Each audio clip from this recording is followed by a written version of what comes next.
Epstein's shocking connections with Hillary Clinton. In the dark and twisted web of the Jeffrey Epstein saga, where each revelation unveils a more disturbing layer, the latest chapter in this scandal has sent shockwaves across the globe. A new batch of unsealed documents, like Pandora's box, has unleashed fresh horrors and tantalizing glimpses into the sinister network allegedly orchestrated by the notorious financier. This unfolding narrative takes us beyond the luxurious facade of Epstein's life, deep into the heart of a sordid tale involving exploitation, manipulation, and shocking connections to influential figures. As the pages of the unsealed files flutter open, the ominous details linked to the infamous Paedo Island reveal a macabre exploitation scheme. Epstein, it is claimed, would pay a staggering $200 for each young woman brought to him as part of his insidious plan. Among his alleged victims were high school kids who accepted payments in exchange for providing Uncle Jeffrey with illicit massages. The identities and harrowing stories of these young victims remain shrouded in mystery,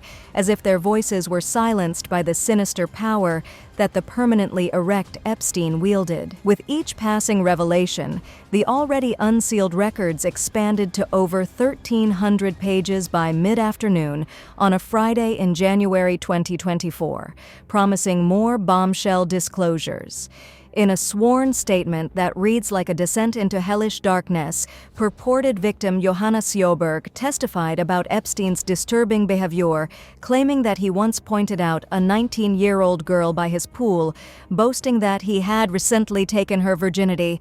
The tendrils of this scandal reach deeper than imagined, leaving us with a chilling realization that the true extent of Epstein's depravity is yet to be fully exposed. But perhaps the most shocking turn in this tale comes with the emergence of a familiar name in connection to Epstein: former Secretary of State Hillary Clinton. As the court proceedings unfolded several Fridays ago, Clinton's name surfaced in relation to the notorious pedophile. Epstein victim Virginia Giuffre identified Clinton as one of the 13 specific witnesses, leading to demands for copies of all communications between Clinton, Giuffre, and Epstein's ex-girlfriend Ghislaine Maxwell to be disclosed to the court. As we navigate through this disturbing labyrinth, it is crucial to note that despite former President Bill Clinton's reported frequent visits on Epstein's private Boeing 727, known as the Lolita Express, the court documents emphasize that there are no accusations or allegations against the former First Lady in this matter. The inclusion of Hillary Clinton's name, however, adds a layer of complexity to the already perplexing narrative, leaving the world grappling with the shocking connections between influential figures and the man at the center of it all. Stay with us as we continue to unravel the dark secrets and convoluted relationships that define the Epstein saga, a story that continues to grip the collective consciousness. This story forces society to confront uncomfortable truths about power, privilege, and the disturbing lengths some are willing to go to satisfy their darkest desires. Exploitation scheme unveiled. Unsealed documents lay bare the sinister details of Jeffrey Epstein's exploitation scheme, offering a chilling glimpse into the depths of his illicit activities. The documents, released in the latest batch linked to the infamous Paedo Island, expose a disturbing pattern in which Epstein allegedly paid $200 for each young woman brought to him as part of the exploitation scheme. Among the victims were numerous high school kids who, shockingly, accepted payments in exchange for giving Epstein illicit massages. The identities and specific allegations made by these young victims remain shrouded in mystery. Shockingly, the exploitation scheme targeted vulnerable high school kids, amplifying the heinous nature of Epstein's actions. The unsealed records indicate a systemic approach in which Epstein sought out young individuals for illicit massages, perpetuating a cycle of abuse and manipulation. The $200 payments for each young woman brought to Epstein underscore the disturbing financial aspect of the exploitation scheme. This transactional nature exposes the extent to which Epstein used his wealth to manipulate and exploit vulnerable individuals, leaving a trail of devastation in his wake. By mid-afternoon just a few Fridays ago, the already unsealed records from the preceding Wednesday and Thursday had expanded to include over 1,300 pages, with each page adding layers of horror to the unfolding narrative. The sheer volume of information underscores the magnitude of Epstein's operation operation, leaving law enforcement and the public grappling with the enormity of his exploitation network. The unsealed documents provide a troubling overview of the exploitation scheme, but the identities and detailed allegations of the victims are yet to be confirmed. This uncertainty adds an element of urgency to the ongoing investigations, as authorities work to bring justice to the victims while unveiling the full scope of Epstein's criminal enterprise. The release of over 1,300 pages hints at the tip of giant pedophilic iceberg, with more bombshell disclosures planned for the future. As investigators sift through the extensive records, the anticipation of further revelations looms large, promising a deeper understanding of Epstein's exploitation scheme and the individuals complicit in its operation. Sworn testimony of Johanna Sjoberg. Within the labyrinth of allegations surrounding Jeffrey Epstein, the sworn testimony of Johanna Sjoberg emerges as a pivotal piece of the puzzle, providing a disturbing account of Epstein's actions. Sjoberg, a purported victim, stepped into the spotlight as she testified under oath, revealing the shocking extent of Epstein's brazen behavior. One particularly unsettling revelation in Sjoberg's testimony revolves around Epstein's claim to have taken the virginity of a 19-year-old girl by his pool. This revelation adds a sinister layer to Epstein's predatory behavior, showcasing a callous disregard for the well-being and autonomy of his victims. Sjoberg's personal account provides a harrowing glimpse into the impact of Epstein's actions on the lives of those ensnared within his web of exploitation. Her testimony, delivered under the weight of truth-seeking justice, highlights the emotional toll experienced by victims as they navigate the aftermath of their traumatic encounters with Epstein. Beyond the explicit details, Sjoberg's testimony paints a broader picture of the collateral damage inflicted by Epstein, not only on individuals, but on the collective conscience of society. He alleged exploitation of a 19-year-old girl serves as a stark reminder of the insidious nature of Epstein's manipulation and the lasting scars left on those who crossed his path. Sjoberg's testimony raises urgent questions about the identities of the victims mentioned in court proceedings, as their confirmation is crucial for the pursuit of justice. Investigators and legal authorities are faced with the challenge of piecing together the puzzle, relying on testimonies like Sjoberg's to establish a comprehensive understanding of Epstein's web of abuse. The sworn testimony not only serves as a tool for shedding light on Epstein's actions, but also carries potential legal ramifications for those implicated in the exploitation scheme. As Sjoberg's words echo in courtrooms, the pursuit of justice gains momentum, holding accountable not only the perpetrator but those who may have enabled or turned a blind eye to the egregious crimes Epstein committed. Unveiling patterns in Epstein's behavior. Sjoberg's detailed account contributes to the ongoing effort to unveil patterns in Epstein's behavior, aiding investigators in building a comprehensive case against the deceased financier. Her testimony serves as a crucial thread in the intricate tapestry of evidence, slowly revealing the dark and disturbing patterns that characterize Epstein's predatory behaviors and habits. Hillary Clinton's link to Epstein. The unfolding drama surrounding Jeffrey Epstein takes an unexpected turn as the name of former Secretary of State Hillary Clinton emerges in connection to the notorious pedophile, adding a layer of complexity to an already intricate web of high-profile figures. In a surprising disclosure, Hillary Clinton's name surfaced in court several Fridays ago in connection with Jeffrey Epstein, whose alleged sex trafficking operations continue to shock and confound the masses as they reverberate through legal proceedings. The revelation raises eyebrows, prompting questions about the nature of the association between Clinton and Epstein and the implications that this association might carry. Interestingly, Hillary doesn't have many words to offer on her links with criminals such as Epstein, whereas if you'd quizzed her about climate change or Trump's alleged 2016 election interference, she wouldn't have been able to shut her mouth for several months at a time. Virginia Giuffre's testimony. The link between Clinton and Epstein comes to light through the testimony of Virginia Giuffre, a victim who sought copies of all communications between herself, Clinton, and Epstein's ex-girlfriend, Ghislaine Maxwell. Giuffre's testimony becomes a focal point as her pursuit of communication records sheds light on potential connections and interactions that took place within Epstein's social circle. Hillary Clinton is one of the 13 specific witnesses mentioned by Giuffre, hinting at a network of influential individuals who might have had insights into Epstein's activities. The mention of Clinton as a witness sparks curiosity, prompting a closer examination of her potential role in the unfolding narrative surrounding Epstein's alleged crimes. Despite Clinton's name emerging in connection to Epstein, it's crucial to note that as of of the latest court documents, there are no accusations or allegations against the former Secretary of State in this matter. The absence of wrongdoing mentioned in court documents leaves room for speculation, but it also emphasizes the importance of distinguishing between mere association and active involvement in Epstein's illicit activities. Ghislaine Maxwell's role in the connection. The focus on communication records between Clinton, Jeffrey, and Maxwell underscores the role of Epstein's ex-girlfriend, Ghislaine Maxwell, in facilitating connections within the social circles of powerful figures. Maxwell's involvement adds a layer of complexity to the unfolding narrative, prompting further scrutiny into the dynamics between Epstein's inner circle and other high-profile individuals. Unanswered questions and ongoing investigations. The revelation of Hillary Clinton's link to Epstein leaves a trail of unanswered questions, intensifying ongoing investigations into the extent of Epstein's connections with influential figures. As investigators delve deeper into the details surrounding Clinton's involvement, if any, the world awaits further disclosures that could potentially reshape the narrative surrounding one of the most high-profile criminal cases in recent memory. Navigating the intersection of politics and scandal, the emergence of Clinton's name in connection with Epstein highlights the delicate intersection of politics and scandal, as public figures find themselves entangled in the fallout of Epstein's alleged crimes. The scandal brings forth broader discussions about the responsibilities and scrutiny faced by those in positions of power, urging society to navigate the complex terrain where political influence meets the shadows of a notorious sex trafficking case. The Epstein saga, an intricate narrative of exploitation, abuse, and connections with the influential, continues to unravel, leaving behind a haunting tapestry of revelations. As we delve into the complexity of unsealed documents and testimonies, the quest for justice and truth finds itself at a pivotal juncture. The exposure of Epstein's exploitation scheme and the disturbing sworn testimony of victims like Johanna Sjoberg contribute to a narrative that extends beyond individual crimes. These revelations force society to confront the uncomfortable reality of how power and privilege can intertwine to perpetuate egregious acts. The justice system, working tirelessly to sift through extensive records, faces the challenge of navigating a labyrinth of deceit. This prompts critical reflection on the effectiveness of legal frameworks and the collective commitment to accountability and the protection of the vulnerable. Formerly silenced, victims now emerge as witnesses, their testimonies acting as guiding lights on the path towards justice. Johanna Sjoberg's account stands as a powerful testament to the resilience needed to confront a dark past and expose those who thrived in the shadows. Her voice and the voices of others serve as a reminder of the importance of empowering survivors in the pursuit of justice. The revelations surrounding figures like Hillary Clinton add layers of complexity and darker dimensions to the story. While there are no accusations against her in court documents, the nature of the association prompts questions about the dynamics of power within influential circles. As investigations unfold, the world watches, eager for answers to these ever-lingering questions. The Epstein saga prompts collective reflection on the vulnerabilities that enable such crimes to persist, challenging society to reevaluate the relationships between power, privilege, and accountability. The Epstein saga remains an open chapter, with each revelation uncovering new layers of horror and intrigue. As investigators piece together the puzzle, the world waits for the next shocking revelation, understanding that the pursuit of truth and justice is a journey fraught with complexities and uncertainties. It challenges society to confront the darkest corners of its existence, ensuring that the voices of the exploited are heard and that accountability prevails over impunity. Thank you for joining us on this journey into the shocking discoveries and reality of Epstein's Clinton connections. As mentioned, once again, if you haven't already subscribed to the channel, then quickly subscribe for more interesting and shocking revelations. Stay curious, stay vigilant, and never be afraid to question the narratives that shape our world. See you soon, fellow truth seeker.